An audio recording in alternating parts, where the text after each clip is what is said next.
बहुत बहुत समय पहले की बात है। भगवान शिव कैलाश पर्वत पर ध्यान में लीन रहते थे।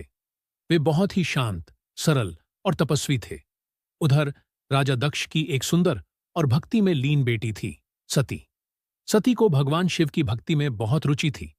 धीरे धीरे सती भगवान शिव से प्रेम करने लगी। सती ने मन ही मन ठान लिया कि वे भगवान शिव से ही विवाह करेंगी। लेकिन राजा दक्ष को यह पसंद नहीं था। उन्हें लगता था कि शिव जी पहाड़ों में रहने वाले, भस्म लगाने वाले, साधारण कपड़े पहनने वाले हैं। वे एक राजकुमारी के योग्य नहीं हैं। फिर भी सती ने तपस्या की, कठोर साधना की और अंत में भगवान शिव उनके प्रेम और भक्ति से प्रसन्न होकर प्रकट हुए।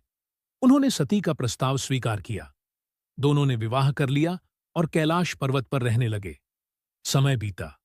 एक दिन राजा दक्ष ने एक बड़ा यज्ञ, हवन रखा और सब देवताओं को बुलाया, परंतु शिव और सती को नहीं बुलाया।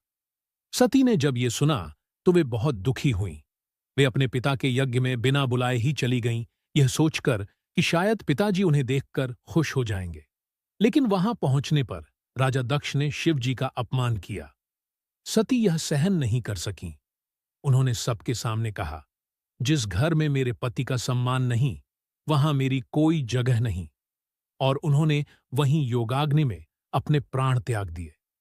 जब भगवान शिव को यह पता चला तो वे बहुत क्रोधित हो गए। उन्होंने वीरभद्र नामक गण को भेजकर यज्ञ को नष्ट करवा दिया। बाद में वे बहुत दुखी हुए और सती की याद में तप में लीन हो गए। लेकिन समय ने फिर करवट ली। सती ने अगले जन्म में पार्वती बनकर जन्म लिया और फिर से कठोर तपस्या कर शिव जी को पति रूप में प्राप्त किया। शिक्षा: सच्चा प्रेम समय, जन्म और मृत्यु से परे होता है। सती का समर्पण और शिवजी का प्रेम अमर है। यह कहानी हमें सिखाती है कि सच्चा प्रेम कभी नहीं हारता।